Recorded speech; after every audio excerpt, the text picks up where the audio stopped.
Do you want to be one of 100 or one of a few?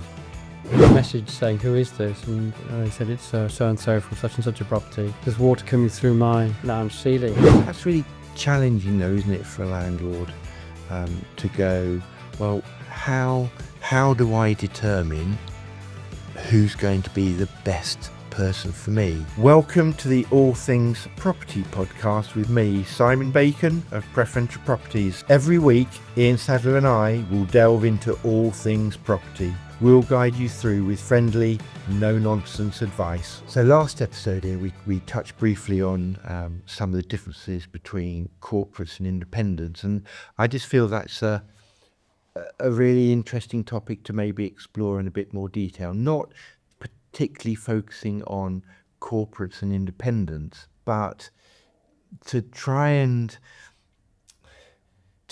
talk to landlords and vendors about not necessarily going with the biggest and the flashiest brand. What is it that we as independents, companies like Preferential Properties, what is it that we can offer a lettings landlord or a sales vendor? What is it that we offer against lots of the other big companies with, lots of marketing budget and everything else? And maybe we should start with service. I agree, level of service at the end of the day is the acid test. It's the service you get after you've appointed an agent that's the key matter. I think the difference between ourselves and the bigger companies might well be that we are very much masters of our own destiny. We sink or swim by our efforts. And the level of service we give is focused 100% of the time. I think if you've got a management system in place with a high street organisation perhaps, then the line management maybe dilutes the level of performance the further down the chain you go. Whereas with us, we have complete control of our business, of our employees. So I generally think our focus is sharper as independents. If it's your own business, you care more. People might disagree with that, but I think it's a relevant point. Yeah. For me, I guess when I go out and I talk to people, it's very much a case of, it's me. You're meeting me. I am Preferential Properties, and I have the support of very, very good staff around me, but ultimately, it's me. So that person knows that whatever happens, they can deal with me. So I'm the person that looks at their house. So when I do the viewings, I understand what that person has said to me about their property. I understand their nuances, their requirements, their story that helps me when I'm trying to find the right tenant for the property, mindful of, the background to it. And I think what I often find is, and what I, do sometimes get told with vendors that come to us or landlords that come to us, having been with somebody else, is, somebody comes to value, someone comes to then, they get passed on. So someone gets passed on to someone else to do the pre-tenancy stuff, and then, may go to a call centre for this. They never know who they're going to talk to. Exactly that. I think when they realise that if they have a problem with us, they can hear it from the horse's mouth. They can speak to the person who has ultimate control of the business. With larger businesses, it might be a case of talking to somebody as first point of contact on the phone and not being able to get ultimately to the person you need to speak to resolve an issue. I think that's a frustration a lot of clients feel. And that once again, it emphasises that personal touch. When they know if they want to talk to you, you will return their call and talk to them and resolve their problem. Yeah. Do you ever get frustrated that you're on call all the time? It goes with the territory. I think if you're running your own business, you have to make sacrifices. A lot of those are time, And out of hours doesn't mean anything to a tenant who's used to getting a good level of service. They think it's quite natural to phone somebody at 8 o'clock on a Saturday night to say, I've got a leak coming through my bathroom lime ceiling. It's because that's their norm. They're used to getting that level of service, so they don't think there's anything unusual in that, and they don't appreciate that until they go somewhere else and have a different managing agent or a different selling agent and experience that different kind of service where you will not get through to anybody after 5 or 6 o'clock. That's a big difference. Go on then. You must have had experiences where you've been on holiday or you've taken one of those calls at the most inopportune moment. Go on, share that with me. Well, two of them. One was at 3 o'clock on a Saturday morning where I'd unfortunately left my phone, hadn't turned down to silent, and it kept ringing and it kept ringing. I didn't recognise the number. So eventually, I think about 6 o'clock after 4 or 5 calls, I messaged saying, who is this? And they said, it's so-and-so from such and such a property. There's water coming through my lounge ceiling from a leak in a bathroom. What do I do? So I said, well, all you can do, I can get somebody out to you as soon as possible, but imagine it's your house, what would you do? Go to the mains, turn the tap up, turn the stopcock off.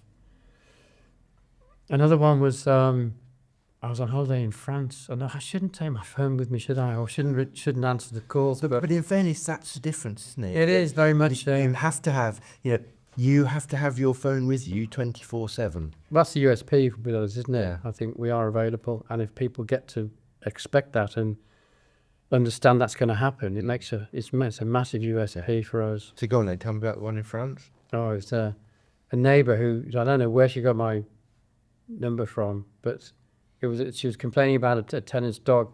There'd been a lot of publicity about aggressive dogs on the news, attacking various people, and these tenants had a rather large, it wasn't a bulldog, I forget what it was. It was a large breed anyway, not an American Bully, but a Staffordshire Terrier of some sort. And their mind was focusing on the publicity they'd heard about these dogs, and they presumed that the tenant next door who'd got rid of these dogs was going to do the same thing. She said she was scared to walk out of her house, and it got out of proportion. And as Bernie said to me, my other half, you shouldn't have answered that call, really, or you should have dismissed it at an earlier point, because at the end of the day, there's nothing much I could do about that. It's down to them to complain either to the police or the relevant authorities. But I subsequently went round to the property and sat in the garden with the tenants, and this dog was as soft as you like, rolled on his back. It just shows preconceptions, no matter what they're about, can have a big effect on people. Yeah, no, absolutely. I think I always struggle when I'm on holiday.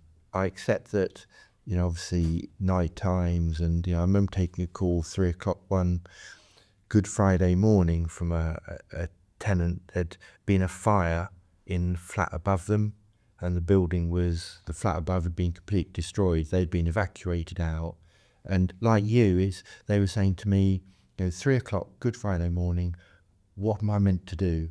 What are you going to do for me? And at that point, all you can say to them is, well, go and check into the nearest travel lodge, or have you got friends you can stay with? What would you do if it was your house? Exactly. And I think, but the advantage was that I could tell them that. I could wait till 8 o'clock in the morning. I could phone the landlord. I could let the landlord know exactly what's going on. And the difference then is, over that weekend, I had numerous phone calls just to support, just to check that the tenant was all right. Had they got themselves sorted?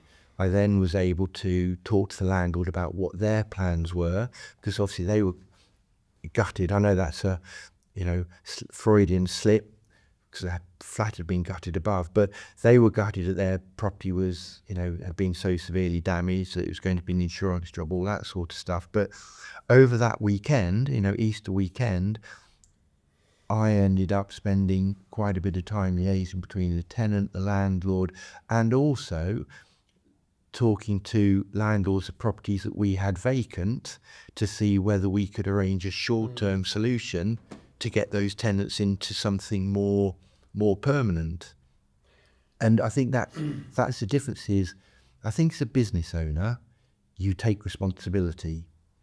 Well, I always say to people, don't judge us on what we do when things are going well, but judge us on when something goes wrong, how we react to it. And we may not get it right, but we'll be there and we will help and support as much as we can do. And for me, that's one of the real big differences. And that is what, I suppose how I try and sell our service to landlords is we're there when they need us to be there. it's a different mindset. Okay, that's obviously that's an interesting take on I guess how we do business. But from what would your advice then be to a landlord who is about to enter into the market and going, well, how do I choose my letting agent? What is it that because if they go onto Google or they go onto the internet, which is what everyone seems to, a lot of people seem to do nowadays, what are the kind of things that they need to be, perhaps taking into consideration? I think at the end of the day, it's the face-to-face contact and the reaction you're getting from your managing agent. It's being able to recognise the difference, being able to recognise a scripted approach to an appointment as to a more personal approach, and to hear things and recognise things that are different to the norm, and then trusting your instincts. But I think that's really challenging, though, isn't it, for a landlord to go, well, how do I determine who's going to be the best person for me? Because I don't know if you find this, but I find that lots of landlords will be focused on, whether it's landlords or sellers, they'll be focused on, one of the early questions I get is, what's your fee? How much is it going to cost? Well, that's a red flag, isn't it? Yeah. Straight away. If somebody starts with that question, you feel it's probably not going to go well. And your more observant landlord would be asking questions about you as a person and trying to establish your personality. He knows you're an independent, so he'd be trying to get you to tell him things that make him believe you are truly independent. But do you not find, though, that, I think back at a lot of the phone calls that we get from prospective landlords, prospective vendors, and almost the first question they're asking is, can you tell me your fees? I'm interested in renting my property out. Can you tell me your fees? How do you deal with that? Well, you have to deflect that. You can't answer that question straight away. Yeah. You have to deflect that and try and steer them down the path of the level of service you'll be giving them. Which is the first part, isn't it? To trying to build that relationship up with that person of, It's not just about fees. Yeah. And that, if I was going to try and give any landlord or any seller advice, it would be, don't start off with that question. It's, what's important to you? Is service important to you? Is out of hours maintenance important to you? Is trust important to you? I really get that, fees are important, but fees, generally ought to be a secondary factor. Is the person that I want to put one of my biggest assets with going to look after me and going to look after that? You have to make that connection. And surely that has to be the most important thing. If you can't establish a connection with somebody, if somebody's going to ask you the question, what are your fees first, then you think this isn't going to go too well. Yeah. You still carry on with trying to establish that connection. Yeah. Sometimes you just can't do that, and their focus purely is the cheapest fee structure they can get. But how would you work that then between, so giving a client, how would you deal with that between fees and service? Because the reality is, whether you're a small independent, whether you're a large independent or a corporate or, an online agent, of which there are now so many more, what is it? They all advertise on, the 1, 2, or 3 of the big property portals. So we all do that.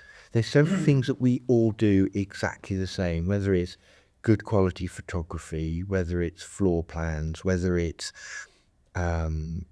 descriptions or putting it out on the property portals. Everybody can do that. So what is it that, a client should really be looking for? I know you've talked about the red flag, fees. Don't make fees the only thing that you're focused on. How do you turn that around? How do you get to that point? You have to use your personality and your character to make them buy into you. Not just the business, it's you who will be looking after their asset. It's really important to them. If they feel comfortable and they can establish that connection with you, for me, that's the most important Do you thing. find that easy? I do, yeah. Yeah.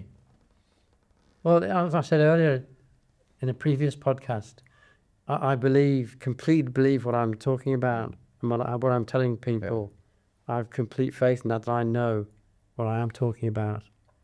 I think that's the difference. That comes across, I think. Yeah, you can't afford to give them crap, because they'll find you out, and that's what I value more than anything else, and that's what I guess part of my ethos is tell it straight, be kind, be honest, but give them advice, give them good quality advice, because even if they don't use you, I think people remember that, and We'll come back afterwards. We'll come back afterwards. Yeah, and I have said to people, and I know I shouldn't say it, and this is the difference. As a business owner,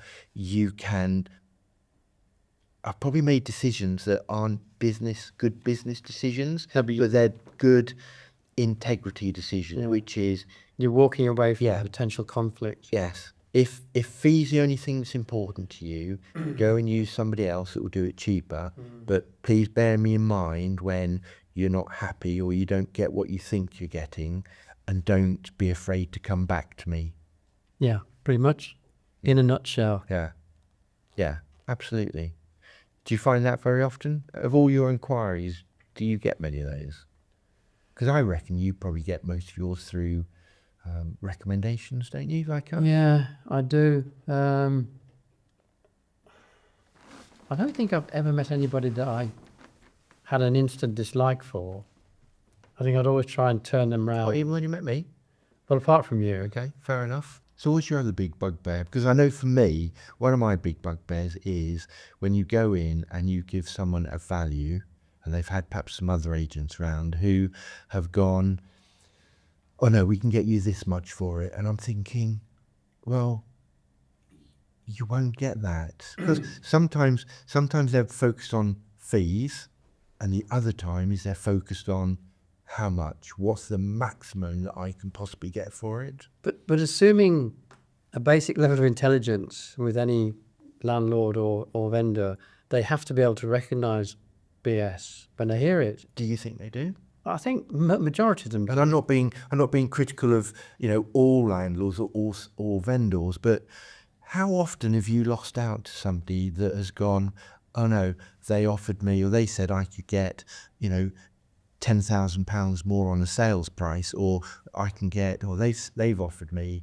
another 150 quid a month rent. Well, if you want testament to the level of service you're giving your clients, we recently sent a letter to all of our landlords to say that we're going to put, not saying we're thinking of, we are going to put our fees up, because life has become a lot more expensive over the past 5 years. Our fees have stayed the same for 10 plus years, but the cost of living has gone up dramatically. So we felt completely justified doing that, and not one person queried that. So that's acknowledgement of the fact that they're getting a decent level of service, and they understand the need to do it. So, which is fine when you've built that trust up, but that's really challenging when you're going in cold and you haven't got that relationship where someone says, oh, because again, when I walk into a property, often the first thing is, how much is it worth? What's it worth? What am I going to get for it? Whether it's for sales or for lettings, how much is a monthly rent going to be? And it's really, I do find it quite challenging sometimes in terms of being honest and almost having that sinking feeling of, oh, I know that I'm going to come in maybe a bit lower than someone else. Sometimes I'll go in a bit higher because of, just our knowledge of what the market is doing at that particular time.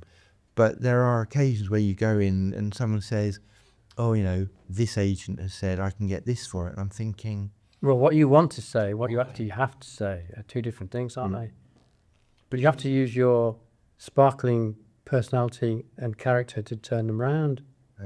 maybe that's why I suffer. Yes, possibly. Too difficult for you. Yes, I do try though. Mm. But I do win more than I lose in terms of that. So that's heartening. That's a testament to my wit and sparkling personality. Or something like that. Yes, absolutely. So anyway, moving on from that,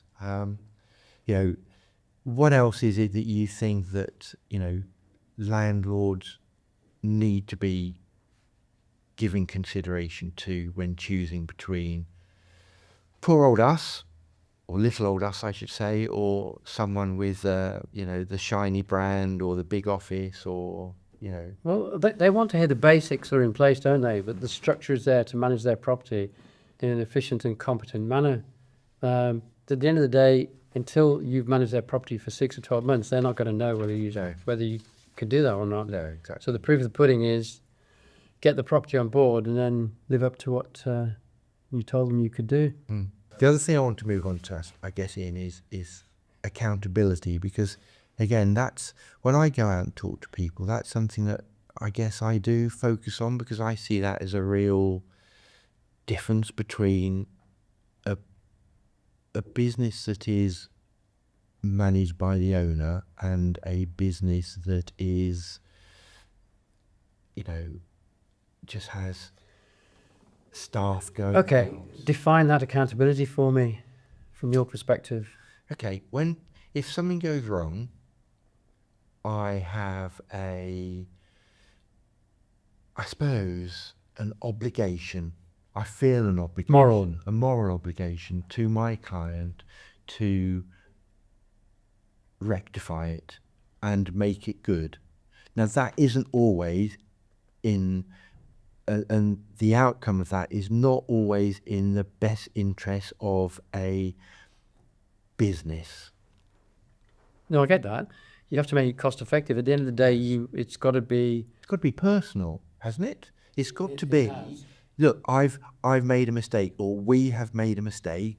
This is what we're going to do about it. Your reputation, your personal reputation is really important to you. It's paramount that you make every effort you can to resolve an issue. Yeah. You can't, as an independent, you can't afford to annoy a client and for them to cast aspersions on your ability. It's too easy online nowadays to destroy reputations. So you have to make every effort you can to do that, which enhances the level of our service, I think. No, I agree. And it is, again, it's one of the things I do talk to people about once I'm there, is about, how accountable we are, that you know who you're dealing with for various things. You can come into our office, there have been occasions where I've gone out and sat down in front of people and said, look, I accept perhaps the way that something was done was not the way that you wanted it done. This is why we did it. This is what we're going to do to put that right. And I think that then does build a level of respect.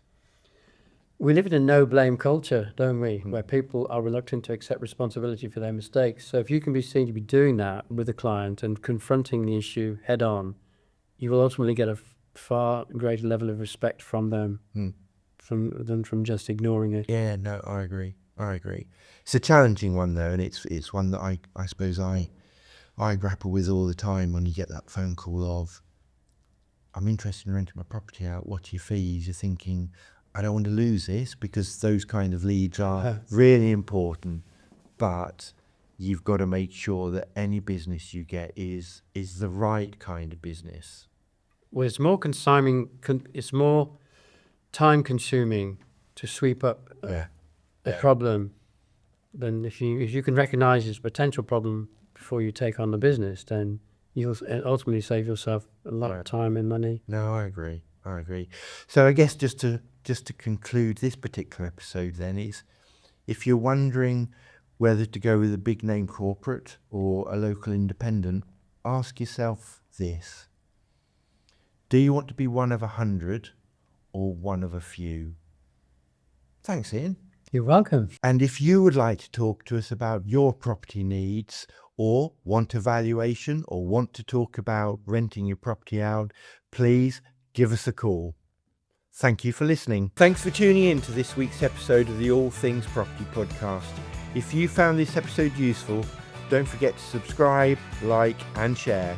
These things really help us reach the people who need to hear this advice. See you next week.